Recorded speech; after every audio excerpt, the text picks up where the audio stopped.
Yes guys, it's Jando. I've got another video for you guys today. This is double upload kinda, 2 days in a row. But I thought today we'd have a look at drums, because all I've been covering so far is basses, and all you really see on YouTube and stuff is like how to make basses and all of that shit. So I thought I'd dive into some drums, show you how I make my drums, like rollery kind of Benny Owl style drums. That's what I take a lot of my inspiration from when it comes to drums. People like Benny, Voltage, Serum, Blade Runner, like the lot of them. Definitely take heavy inspiration from them when it comes to making my drums and stuff. So yeah, this is what this is a drum loop that I've got here from a track that I'm working on at the moment. I'll let you have a little listen.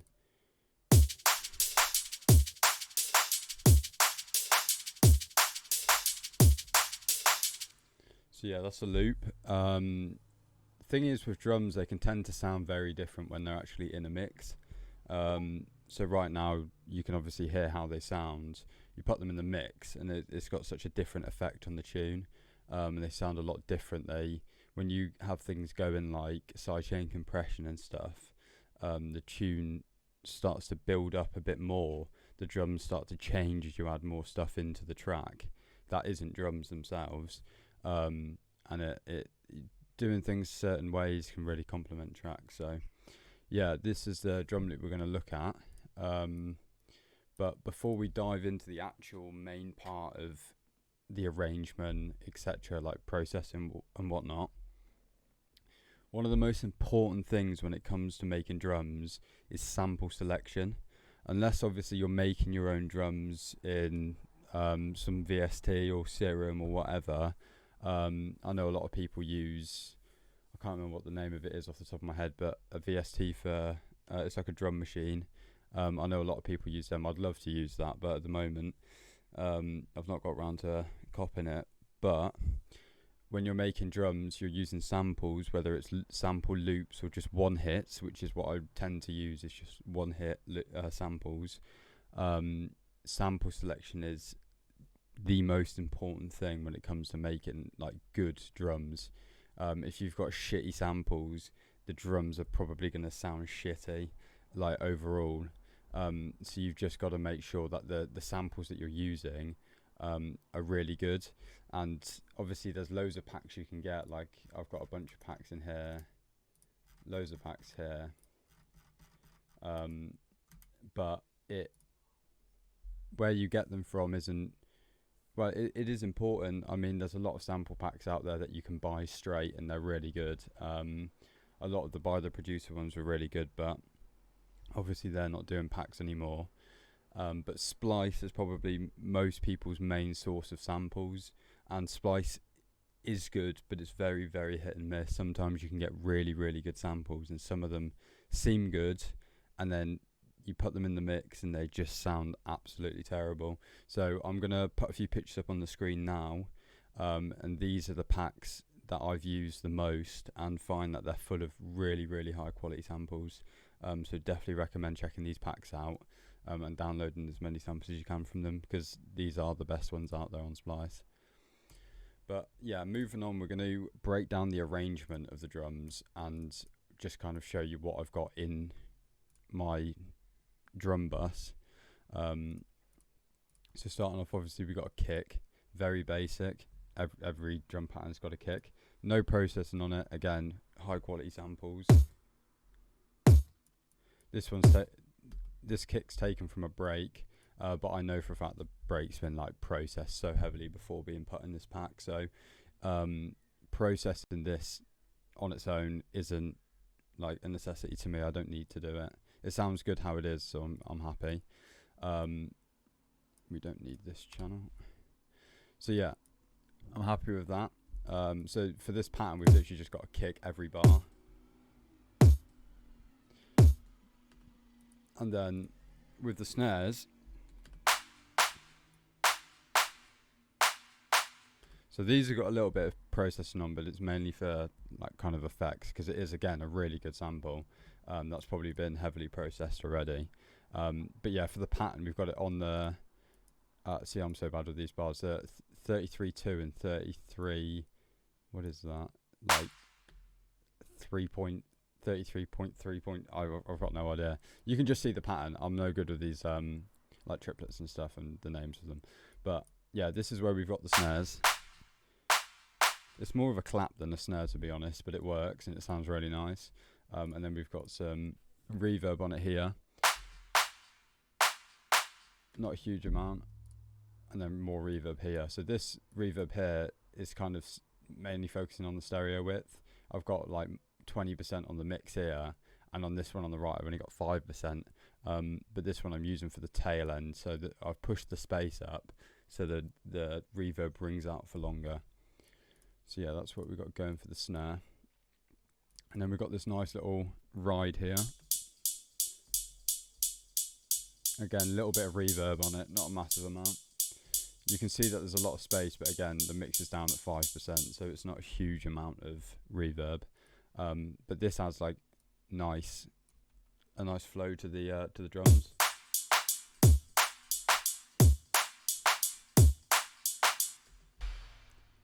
It's sounding good.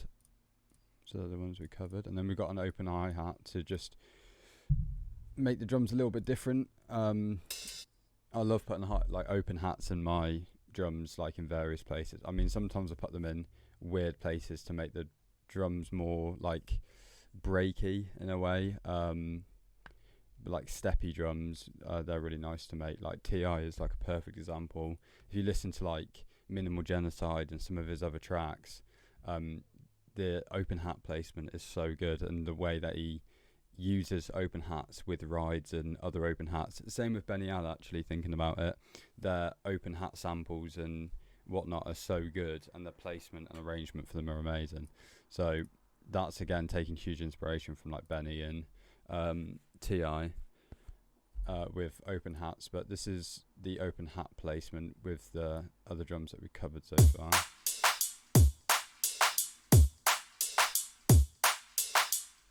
So yeah, they sound nice in that. Again, no post-processing. What else have we got here? We've just got a normal little hat. But this is more of like a half open hat.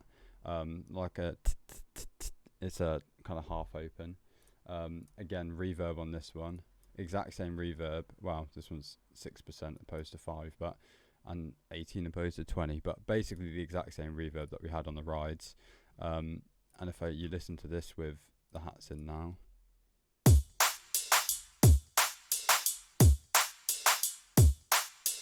these just act as like a little layer underneath the snare, just to add a bit more like texture, if you want to say, I don't know what the word is for it, to the drums.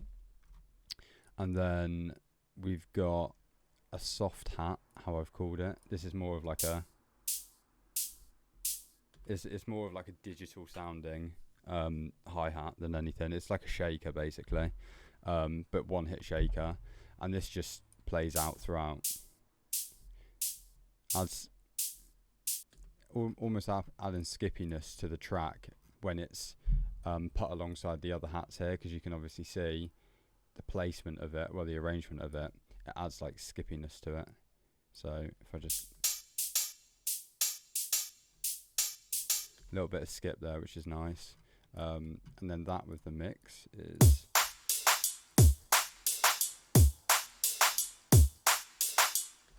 and then one of the biggest things for this is this hi-hat shaker. So you can find shakers like this in like most breaks. The pack this is from is Rennie LeVace, which I've already plugged from Splice. So that pack is full of crazy samples. And then we've just got that layered underneath. Something that I'd normally do, and I'm not sure why I haven't done it. So best time to show you is using sidechain compression on like shakers and hats and rides and stuff like that. Add skippiness to it. Like you can achieve like a skippier sounding drum loop using sidechain compression, and you can do it manually with automation. So if we put it on this here, we've put it on the kick and the snare.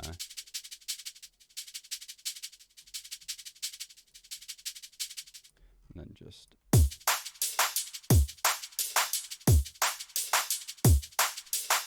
So it adds a bit of skippiness and variation. Doesn't sound like it's just the same like shaker constant over and over and over again. It dips in and out, it's got variation, and it sounds good.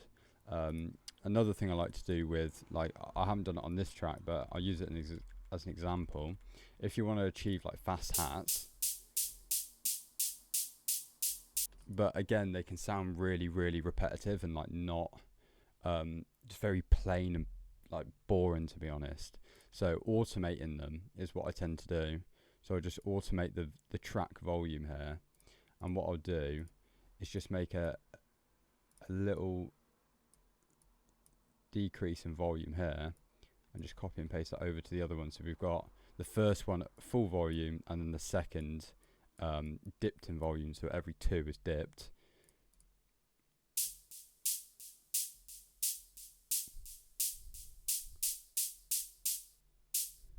So it adds variation, and you can do it with even quicker hats, to be honest, if you wanted to, like this, and then we'll just dip the volume there a bit. You can achieve some really nice sounds with that. But yeah, I mean, that's basically it. I can't really think. Let's have a look at the bus processing quickly. But again, like sample selection, yeah, there's nothing going on the bus, which is, to be honest, really weird for me. I mean, I'm not completely finished with this track. Normally I'd have done a little bit of post-processing by now on the drums, so we'll have a little look on what we can do to make the drums a bit more. But because of the sample selection, I've kind of achieved the sound that I want from the drums. So we could do, other than parallel compression, which I've done already, which is here, this parallel compression sounds like this. Really like kind of bit crushed. And then we've just got that on like a little bit on here. So we've got -15 on there, and it just adds a little background grit to the drums, beefs them up a little bit, which is really nice. And then one of the other things I like to do with the drums is a very slight bit of distortion, but the good kind of distortion. So let's just bring this down.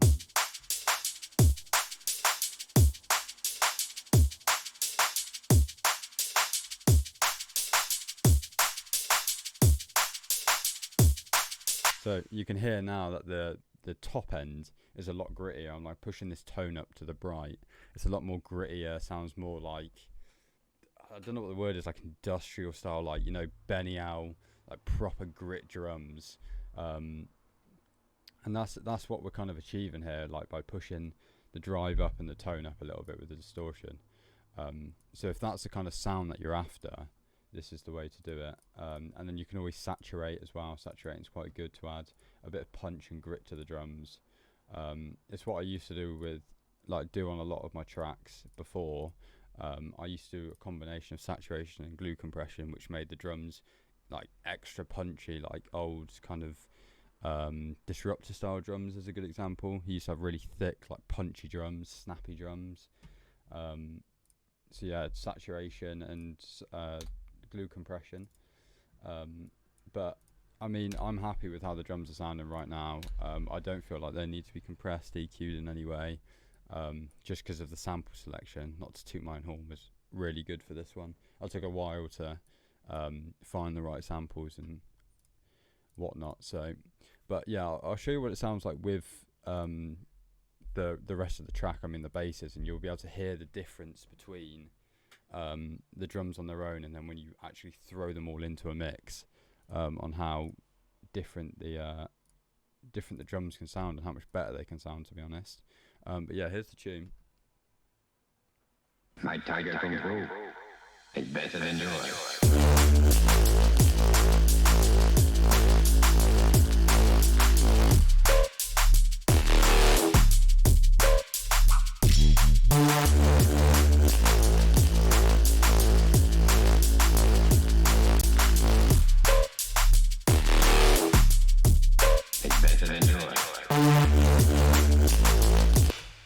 Yeah, so you see what I mean now. It sounds so much better with, like, in the mix, and I feel like these drums are perfect for this tune, like a big heavy Reese dominant tune. It's kind of like It's a little bit old school, like the style of it's a little bit old school, but that's my favourite type of drum and bass, is like old school rollers. They are the best. So yeah, that's that. What I'm going to do is I'm going to put all of the samples from these drums onto my Dubify today when I upload the video. So if you want to, I'll put the link in the description. So if you want to grab the samples from the drums, all of the drum samples in here, I'll do individual samples and one loop of them as well. And I'll chuck that straight onto my Dubify, which again is free to subscribe to. And then when you can find, and then all you got to do is find the post, which I'll just put into the description so it can take you straight there. But yeah, and then that's basically it. I mean, like I always say at the end of these videos, just let me know in the comments what you actually want to see. So I just stop uploading like random stuff if it's completely irrelevant to you. If there's something that you want to see, just request it and it will get done. But yeah, easy.